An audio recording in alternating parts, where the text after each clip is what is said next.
Very ladylike, she said as I closed the door and put my seatbelt on. I am very impressed, Beth. May I ask you a somewhat personal question? Oh, here it goes, I thought as replied, sure. Where did you come up with the name Beth?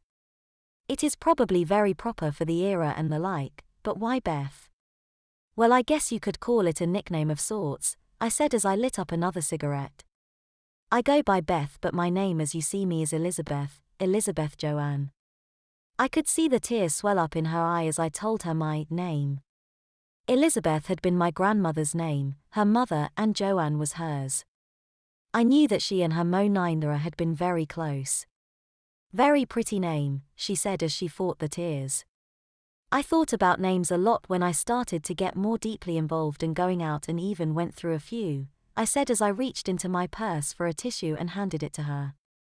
I guess I decided to name myself after the two ladies who most epitomized femininity, as I wanted myself to be seen as well as the two I love the most. That is so sweet, your grandmother would have been proud, and I know I am to be honored as this, she said. When I was pregnant with you, your father and I debated about what to name you. Obviously you know what we decided if you were a boy, but if you had been a girl we debated between Donna Joanne and Donna Elizabeth, and Donna Elizabeth won. I never knew that, I said. I know, she said. Had I been able to have more children and had been blessed with a daughter, she would have been Donna Elizabeth.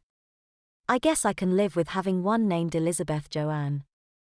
Thanks, Mom. May I ask a question? Sure, ask me anything, Mom. It is time you got to know your daughter. Well, this isn't that kind of question, although God knows I have a million of those and I am sure we will get through all of them. This is more of a favor. Ask away, I smiled as we pulled into a parking lot. Well, your grandmother always went by Elizabeth. May I call you Elizabeth rather than Beth? Of course you can, I said as I leaned over and kissed her on the cheek. Bear in mind I have gone by Beth. I may not respond right away until it sinks in, but please call me Elizabeth if it makes you happy. It does, Elizabeth, thank you. It was obvious when we got inside the restaurant Mom was at least a semi-regular here, as both the hostess and waitress knew her by name. She made a special point of introducing me as her daughter Elizabeth to both of them.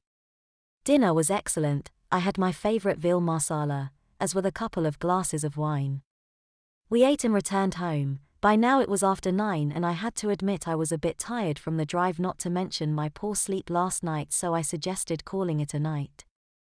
I brought my suitcases in and went to the guest bedroom, pulled on my nightgown and crawled under the covers, satisfied Mom was trying and I was so happy she was.